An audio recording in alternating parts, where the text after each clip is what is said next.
আসসালামু আলাইকুম ওয়া রাহমাতুল্লাহ। আলহামদুলিল্লাহি ওয়াহদা ওয়াসসালাতু ওয়াসসালামু আলা মালা নাবিয়্যা বাদা আম্মা বাদ। সমস্ত প্রশংসা আল্লাহ তাআলার জন্য, দরুদ বর্ষিত হোক হযরত মুহাম্মদ সাল্লাল্লাহু আলাইহি ওয়াসাল্লামের প্রতি। আজকে আমরা ভিডিওতে প্রবেশ করার আগে বুঝতে পেরেছি আমরা কী সম্পর্কে আলোচনা করব।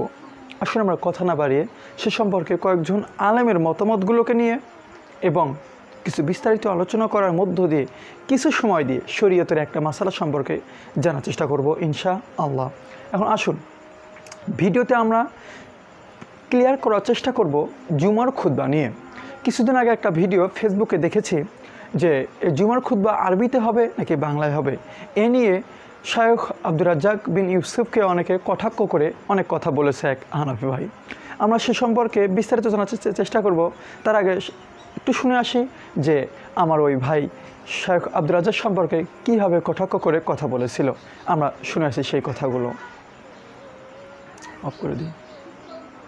আমাদের শেখ আব্দুর রাজ্জাক বিন ইউসুফ যিনি সিলেট এসেছিলেন এবং এডুকেশন সেন্টারে আইসা ওনার একজন জিজ্ঞেস করেছিল, উনি সুস্পষ্ট বলে দিয়েছে জুমার খুতবা আরবি খুতবা দেওয়া বেদাত। এই যে আমাদের সিলেট এডুকেশন সেন্টার যখন সুবিদ বাজার ছিল, তো আমি আমাদের শায়খের কাছে বিনয়ের সাথে জানতে চাইবো, যেহেতু আলোচনাগুলো আমাদের কাছে যাবে, যে আমাকে আপনারা একটা প্রমাণ দেখান রাসূলুল্লাহ সাল্লাল্লাহু আলাইহি ওয়াসাল্লামের ইন্তেকালের, রাসূল 11 হিজরিতে ইন্তেকাল করেছেন, হযরত আবু বকর ইন্তেকাল করেছেন 13 হিজরিতে, হযরত ওমর ইবনে খাত্তাব ইন্তেকাল করেছেন 23 হিজরিতে বা 24 হিজরিতে।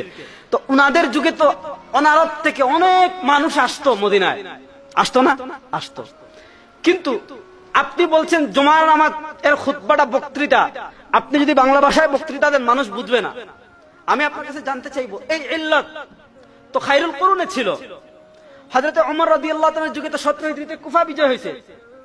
তারপর দেখেন হযরত মুহাম্মদ বিন কাসিম তো খেলাফত রাশিদার পরপরই তো হিন্দুস্তানে এসেছেন, ওইদিকে আমি যাচ্ছি না। তো উনারা যে এত বিস্তৃত অঞ্চলে দিনের খিদমাত করলেন রাসূলুল্লাহ সাল্লাল্লাহু আলাইহি ওয়াসাল্লামের জীবদ্দশায়, বিশেষ করে ওমর রাদিয়াল্লাহু তাআলা খেলাফত কালে মদিনা এত লোক আসছে, কিন্তু একটা নজির দেখেন যে রাসূলুল্লাহ সাল্লাল্লাহু আলাইহি ওয়াসাল্লাম তাদের জন্য জুমার খুতবা মাতৃভাষায় অনুবাদ করিয়েছেন, একটা নজির নাই। আলহামদুলিল্লাহ, আমরা শুনে আসলাম একটু আগে যে একটা ফতোয়া যেখানে শায়খ এবং বড় ভাই স্পষ্ট ভাষায় বলে দিয়েছে জুমার খুতবা আরবিতেই দিতে হবে। এখন দেখুন, আমি আপনাকে প্রশ্ন করি, আমরা যদি কোনো ইমাম মসজিদে উঠে মেম্বারে উঠে যদি আমরা অনারকল যদি আরবি দিয়ে যদি খুতবা দেই, আপনি কিছু বুঝতে পারবেন? হয়তো আপনি মনে মনে ভাবতেছেন যদিও আমি হানাফি, কথাটা যদিও ওখানে মতামত দেই, কিন্তু আমি তা বুঝতে পারবো না। ঠিক তাই আমি আপনাকে বলতেছি, ভাই এত গোরামি কেন? ধর্ম তো গোরামির জিনিস নয়, আমরা গোরামি করবোটা কি? পৃথিবীর দিকে একবার তাকিয়ে দেখি, যারা সহিহ হাদিসের প্রবর্তক, যারা সহিহ হাদিস নিয়ে গবেষণা করে, ইসলাম নিয়ে গবেষণা করে, ধর্ম নিয়ে গবেষণা করে, তারা কি কখনো ধর্ম নিয়ে গোরামি করেছে? করে নাই।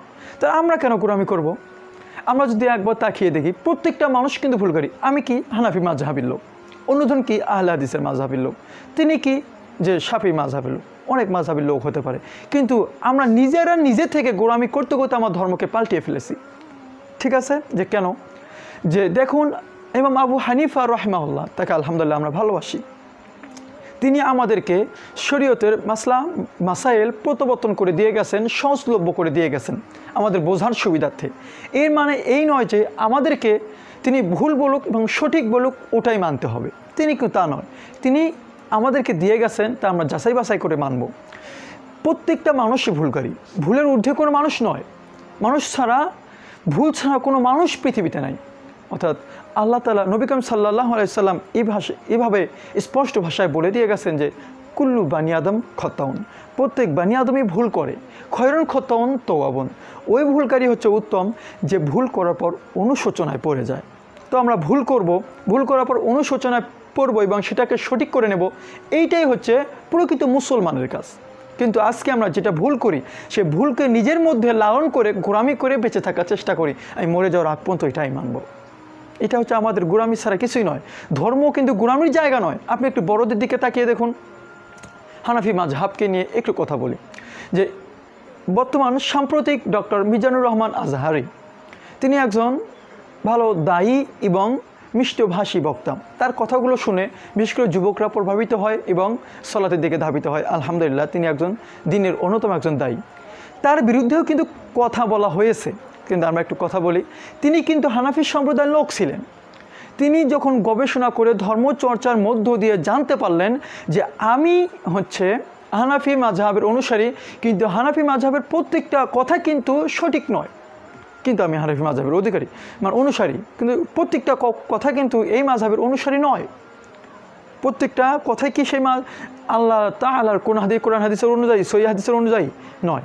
তিনি যখন বুঝতে পারলেন, দেখেন বর্তমান যে হানাফি সম্প্রদায় আছে এবং মিজানুর রহমান আজহারি, ডক্টর মিজানুর রহমান আজহারি স্যার, তার কথাগুলো কিন্তু সম্পূর্ণভাবে মিলে যায় না। তিনিও জানে যে সকল কথাগুলো ধর্মীয় সাথে মিলে যায় না। সো যেটা সঠিক আমরা সেটাকে মানব। আমরা আরও যদি অন্যতম দেখার চেষ্টা করি, শায়েখ আহমদুল্লাহ, তিনি কিন্তু সাম্প্রতিক কথা নিয়ে সবচেয়ে বেশি দাওয়াত দিয়ে থাকে মানুষদেরকে। তাহলে দেখেন তিনি কিন্তু ধর্মীয় কোনো গোঁড়ামি করেন নাই। তিনি জানে যে আমি হানাফি সম্প্রদায়ের লোক, কিন্তু হানাফি সম্প্রদায়ের প্রত্যেকটি কথা সঠিক নয়। যেটা সঠিক আমরা সেটা মানব, যেটা সঠিক নয় সেটা কেন মানব? স্বাভাবিক কথা। এখন আমরা আসুন, ইজহারুল হক যাকে আমি বলি, যাকে আমি সত্যের প্রকাশক বলে থাকি, তিনি হচ্ছে কি যে স্যার খন্দকার আবদুল্লাহ জাহাঙ্গীর স্যার। তেনাকে আমি মনে করি যে সত্য প্রকাশক। তিনি বিশেষভাবে এই যে বাংলাদেশে সত্য প্রকাশের অন্যতম একটা মাধ্যম, তিনি প্রথম। এবং স্বাভাবিকভাবে কীভাবে যে দেখুন, তিনি একজন হানাফি সম্প্রদায়ের লোক ছিলেন এবং তিনি বিবাহ করেছেন কি হানাফি পীরতন্ত্রের মধ্যে।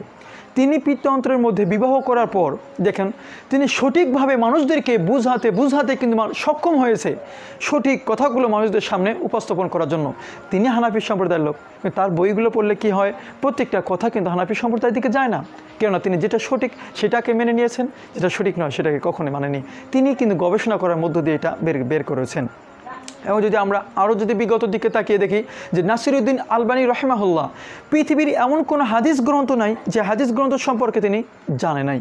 পৃথিবীর এমন কোনো হাদিস গ্রন্থ নাই যে হাদিস গ্রন্থটি শায়েখ নাসিরউদ্দিন আলবানী রহিমাহুল্লাহ যেটা অর্থাৎ তাহকিক করেন নাই।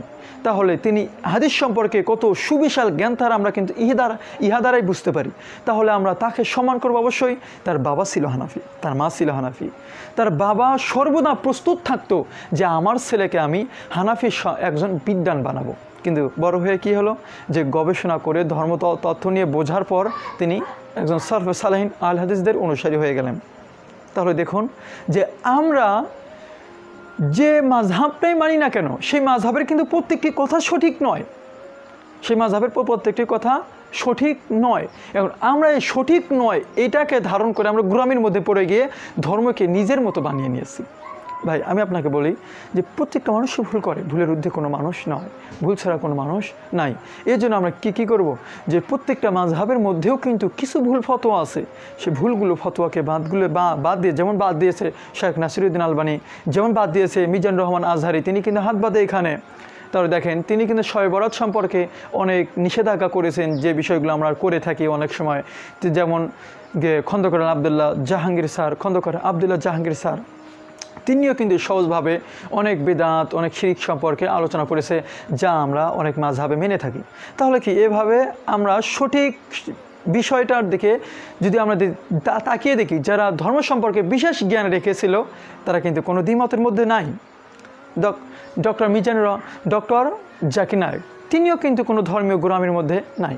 তাহলে ভাই আমরা কেন ধর্মীয় গোঁড়ামি নিয়ে পাগল হয়ে আসি? এখন আমরা আসুন, যে একটু আগে যে বড় ভাইয়ের ফতোয়াটা শুনে আসলাম যে অবশ্যই খুতবা আরবিতেই দিতে হবে, এ সম্পর্কে তিনি কত কটাক্ষ করে শায়েখ আব্দুর রাজ্জাককে কথা বলেছিলেন। তার এই কটাক্ষ করে কথা বলাটা একদম ঠিক হয়নি। আমি মনে করি তাকে তওবা করতে হবে। এখন আসুন দেখি শায়েখ আব্দুর রাজ্জাক এ সম্পর্কে কি বলে আসে। বাংলা খুতবা নিয়ে ওরা আপনার পিছনে লেগেছে, সে সম্পর্কে বলবেন কি? আমার কারো ব্যাপারে বলার প্রয়োজন নেই। আমি আমার জীবনে কাউকে সামনে রেখে এক বাক্য বলিনি। যে আমার পিছনে লেগেছে তার জ্ঞান গরিমা থাকলে পিছনে লাগতো না। দেখুন, শায়েখ আব্দুর রাজ্জাক স্যারের কথাগুলো শুনলাম, শোনার পর আমরা কি বুঝতে পারলাম, অবশ্যই তিনি এটাকে বলেছেন কি যে জানে না সেই তো পিছু নেবে। এখন আসুন যে ওই ভাই কি কথা বলেছে কী কথা বলেছিল যে জুমার খুতবা আরবিতেই দিতে হবে। এর উদাহরণস্বরূপ কী এনেছিল যে উমর রাদিয়াল্লাহু তাআলা আনহু, আবু বকর রাদিয়াল্লাহু তাআলা আনহু, আলী রাদিয়াল্লাহু তাআলা আনহু, এই সকল ধর্মের বড় বড় নেতারা চলে গেছেন, সাহাবী চলে গেছেন, তাবি চলে গেছেন, তাবেঈগণ চলে গেছেন। তারা কখনো কি অন্য ভাষায় খুতবা দিয়েছেন? আমি আপনাকে বলার চেষ্টা করি, একটু বোঝানোর চেষ্টা করি, বোঝার চেষ্টা করেন। আপনার মধ্যে যদি একটুও লজিক থাকে, জ্ঞান থাকে, আপনি বুঝতে পারবেন ইনশাআল্লাহ। সবচেয়ে সাধারণ একটা উদাহরণ দেই। উদাহরণটি হচ্ছে এই যে 3 জন ব্যক্তি চেয়ারম্যান নির্বাচনে দাঁড়িয়েছে, প্রস্তুতি গ্রহণ করেছে।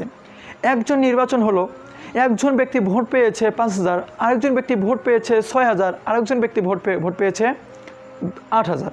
এখন আমরা 3 ব্যক্তিকেই কি আমরা চেয়ারম্যান হিসাবে নির্বাচিত করতে পারি? কখনোই না। ভোট তো 3 জন ব্যক্তি পেয়েছে, 3 জন ব্যক্তি কিন্তু ভোট পেয়েছে, কারণ 5000 পেয়েছে, 6000 পেয়েছে, 8000 পেয়েছে। তবে আমরা নির্বাচিত করব কাকে? অবশ্যই যে ব্যক্তি 8000 ভোট পেয়েছে তাকে নির্বাচিত করব, কেননা সংখ্যাগরিষ্ঠতা তার বেশি আছে।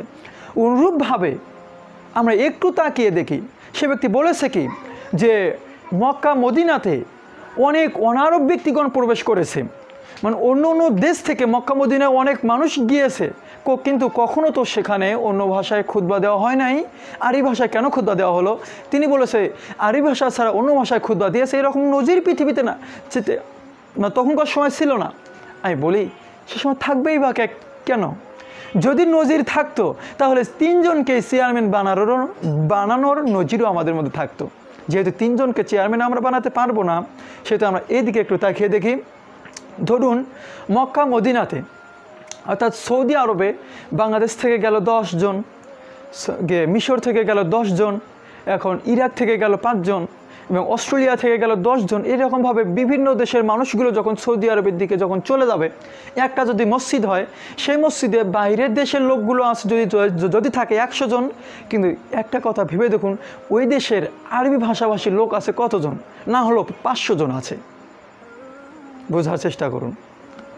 যদি মক্কা মদিনাতে সেই সময়কার যদি অনারব ব্যক্তি থেকে থাকে একটা মসজিদে 20 জন, একটা কথা মনে রাখবেন, ওই মসজিদে আরবি ভাষাভাষীর লোক ছিল না হলো তো 1000। তাহলে আপনি কোন ভাষায় খুতবা দেবেন? আরবি ভাষা নাকি ওই ভাষা? আমরা মানি যদি মক্কা মদিনাতে যদি অনারব ব্যক্তিগণ যদি 1 লক্ষ জন একটা মসজিদে থাকতো আর আরবি ভাষাভাষী লোক যদি থাকতো 20 জন, তাহলে ওই মসজিদে অবশ্যই অন্য ভাষায় খুতবা দেওয়া হতো। আমি আপনাকে ক্লিয়ার করার জন্য বলতেছি এই কথাগুলো, কেন সংখ্যাগরিষ্ঠকে প্রাধান্য দেওয়া হবে। এখন আমি খুতবা দিলাম, এই খুতবাগুলো যদি মানুষ নাই বোঝে তাহলে আমার খুতবা দিয়ে কী লাভ? কী লাভ আমাদের খুতবা দিয়ে? কোনো লাভ নেই। সঠিক তো। এখন বলি যে তিনি যে অনারব ব্যক্তিগণ আরবে প্রবেশ করার কথা বললেন, এটা কোনো যুক্তিযুক্ত নয়, কেননা যেখানে সংখ্যাগরিষ্ঠতা বেশি সেই ভাষাতে আমাদেরকে খুতবা দিতে হবে। এখন আর একটু ক্লিয়ার হওয়ার চেষ্টা করি যে মুহাম্মদ সাল্লাল্লাহু আলাইহি ওয়াসাল্লাম তিনি যদি বাংলাদেশে জন্মগ্রহণ করতেন তাহলে কুরআনুল কারীম বাংলা ভাষায় নাজিল হতো। এটা আমি বললে এটা প্রত্যেকটা শায়খ, প্রত্যেকটা জ্ঞানবিজ্ঞানী যারা গবেষণা করে সকলে একমত। তাহলে কুরআনুল কারীম বাংলা ভাষাতে নাজিল হতো, কারণ আল্লাহ তাআলা বলেছেন লাআল্লাকুম তুফলিহুন, তোমাদের বোঝার সুবিধাতে। এখন নবী করিম সাল্লাল্লাহু আলাইহি সাল্লাম যদি ভারতের মাটিতে জন্মগ্রহণ করতেন, একটা কথা মনে রাখবেন, তাহলে কুরআনুল কারীম হিন্দিতে নাজিল হতো। যদি হযরত মুহাম্মদ সাল্লাল্লাহু আলাইহি সাল্লাম পাকিস্তানে জন্মগ্রহণ করতেন তাহলে কুরআনুল কারীম উর্দুতে নাজিল হতো। যদি হযরত মুহাম্মদ সাল্লাল্লাহু আলাইহি সাল্লাম প্রাচ্যের কোনো দেশে যদি অস্ট্রেলিয়াতে বা যদি ইংল্যান্ডে যদি জন্মগ্রহণ করতেন, একটা কথা মনে রাখবেন, কুরআনুল কারীমের ভাষা ইংরেজি হতো। তাহলে কি হলো যে সৌদি আরবে মুহাম্মদ সাল্লাল্লাহু আলাইহি সাল্লাম জন্মগ্রহণ করেছেন, সেই জন্য কুরআনুল কারীমটা মানুষের বোঝার সুবিধার্থে, আল্লাহমুখী হওয়ার জন্য আরবি ভাষাতে নাজিল করা হয়েছে। কিসের জন্য? মানুষের বোঝার সুবিধার্থে। আজকে আমরা বাংলাদেশি হুজুর যদি আরবিতে যদি খুতবা দেয়, বাংলাদেশি মানুষের কী ফায়দা হবে? কোনো ফায়দা হবে না। তাহলে সাধারণ মানুষ তো বুঝতে পারলাম কোনো ফায়দা হবে না। শুধু আমার কথা নয়, এখন আসুন আমরা কথা শুনে আসবো কার? আমরা এখন 2টা ব্যক্তির কথা অত্যন্ত মনোযোগ সহকারে শ্রবণ করব। তা হচ্ছে স্যার খন্দকার আব্দুল্লাহ জাহাঙ্গীর স্যারের একটু বক্তব্য, আমরা শুনে আসবো ডক্টর জাকির নায়েকের একটু বক্তব্য। এই বক্তব্যগুলোর মধ্য দিয়ে আমরা বোঝার চেষ্টা করি আসলে কোনটা সঠিক। এক হানাফি ভাইয়ের গোড়ামিটাই সঠিক নাকি কোনো আহলে হাদিস মানুষদের, অর্থাৎ যারা সলফে সালেহিনদের অনুসারী করে, যারা ধর্ম নিয়ে গোঁড়ামি করে না, তাদের মতবাদটা সঠিক? ওই ভাই যে বলেছিল গোঁড়ামি করে একজনকে কটাক্ষ করে, ভাই কটাক্ষ করে কথা বলবেন কেন? আপনি একটু সহজলভ্যতায় কথা বলুন, আশা করি আপনার কাছে ধর্মটা সহজ হবে। তাহলে আসুন আমরা এই কথাগুলোর মধ্য দিয়ে বোঝার চেষ্টা করি কোনটা সঠিক, আমাদের খুতবা দেওয়া আরবি ভাষাতে সঠিক নাকি মাতৃভাষাতে সঠিক। আশা করি বুঝতে পারবেন। যদি বুঝতে পারবেন, আসলে এরকম অনেক ফতোয়া নিয়ে কারো যদি জানার থাকে তাহলে অবশ্যই কমেন্ট করে জানাবেন। আমার সে সম্পর্কে অনেক বিভিন্ন আলেমদের মতামত সহ আমাদের মতামত সহ সঠিক কথাটি আপনাদের সামনে তুলে ধরার চেষ্টা করবেন ইনশাআল্লাহ। আসসালামু আলাইকুম ওয়া রাহমাতুল্লাহি ওয়া বারাকাতুহু। তোমার আরেকটি জিনিস আমরা খুতবার যে আরবিতে হতে হবে বাধ্যবাধকতা আছে কিনা, এই বিষয়টা আমি আমার বইয়ের শুরুতে একটা বড় প্রবন্ধ আকারে এনেছি। এটা আমি বিস্তারিত আলোচনার মাধ্যমে যেটা আমার কাছে ফুটে উঠেছে আমি ওটা লিখেছি। সেটা হলো খুতবার মূল ইবাদত হলো ওয়াজ, অর্থাৎ মুক্তাদিদেরকে একটা বিষয় বোঝানো। জি, বোঝানো। ভাষাটা হলো উপকরণ। জি, এটা নিয়েই আলেমদের ভিতরে কিছু মতভেদ। আমাদের ভারতীয় উপমহাদেশের হানাফি ওলামায়ে কেরাম আরবিটাকে জরুরি বলেছেন, আরবি ছাড়া অন্য ভাষা ব্যবহারকে মাকরু বলেছেন। আবার আবু হানিফা রাহমাতুল্লাহ নিজে এবং তার ছাত্ররা এবং অন্যান্য তুরস্কের হানাফিরা, মিশরের হানাফি ওলামায়ে কেরাম তারা মাতৃভাষার ব্যবহারকে বৈধ বলছেন, নিজে ছাড় বেশি দিয়েছে। আমরা সামগ্রিকভাবে এটা মূল বিষয় হলো ইবাদতটা কি, ইবাদতটা কি শব্দ উচ্চারণ করা না বিষয়। এখানে যদি শব্দ যদি ইবাদত হতো তাহলে সাহাবায়ে কেরাম রাসূলুল্লাহ সাল্লাল্লাহু আলাইহি ওয়াসাল্লামের সুন্নাত শব্দের বাইরে খুতবা দিতেন না, শব্দে রেখে দিতেন। জি জি জি। এই জন্য আমরা খুব ভালোভাবে দেখছি সাহাবায়ে কেরাম সালাতের দোয়া, আজকার, জিকির সব সালাতের বাইরের দোয়া, আজকার, জিকিরের শব্দের পরিবর্তন করেননি। জি, হুবহু ওগুলো এনেছেন, কিন্তু খুতবাগুলো কিন্তু হুবহু আনেননি। তারা নিজের ভাষায় খুতবা দিতেন। অর্থাৎ এখানে ভাষা, শব্দ, বাক্য ইবাদত না, ইবাদত হলে মানুষকে বোঝাতে হবে। জুমার সময় খুতবা এটা ঠিক সালার অংশ নয়। এই খুতবা কি আরবি ভাষায় দেয়াটা আবশ্যিক?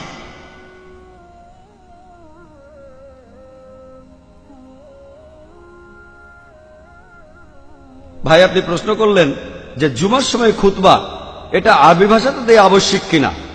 এই ব্যাপারটাতে বিশেষজ্ঞদের মধ্যে কিছু মতভেদ আছে। এখানে শুধুমাত্র ইমাম মালিক বলেছেন আরবিতে পড়া আবশ্যিক। অন্যান্য সব বিশেষজ্ঞরা যেমন ইমাম আবু হানিফা, ইমাম মাশাফি, ইমাম আহমেদ বিন হাম্বল, এমন বেশিরভাগ বিশেষজ্ঞই বলেছেন এটা যে কোনো ভাষায় পড়া যাবে। তবে জুম্মার খুতবার মধ্যে যে বিষয়গুলো থাকতে হবে, অর্থাৎ আল্লাহ তাআলার সন্তুষ্টি লাভ করা, আমাদের নবীজির জন্য দোয়া করা, আর জুমার খুতবায় যে আরবি আয়াতগুলো পড়া হয় সেগুলো অবশ্যই আরবিতে হতে হবে। বাকি অংশটা যে কোনো ভাষায় হতে পারে। আর এমন কোন সহিহ হাদিস খুঁজে পাবেন না যেখানে নবীজি বলেছেন যে জুমার খুতবা এটা অন্য ভাষায় দেয়া যাবে না।